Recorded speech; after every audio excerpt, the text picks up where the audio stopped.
In this video, I'll show you how to create collections in Shopify and organize your products easily. So let's get started. First, log in to your Shopify admin dashboard from your browser.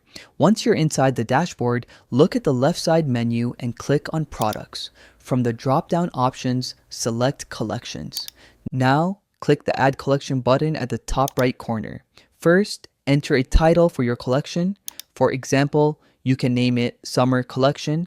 You can also add a description if you'd like. This helps with SEO and gives customers more information about the collection. Next, you'll see two types of collections. Manual collection. You manually choose which products to add.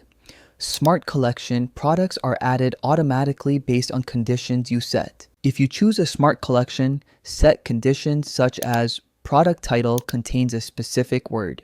Product type is equal to a certain category. Product price is greater than a specific amount. Once the conditions are set, Shopify will automatically add matching products to that collection. If you choose a manual collection, simply scroll down and click Browse to select the products you want to add. You can also add image for your collection. After configuring everything, click the Save button. Now your collection has been created. That's it.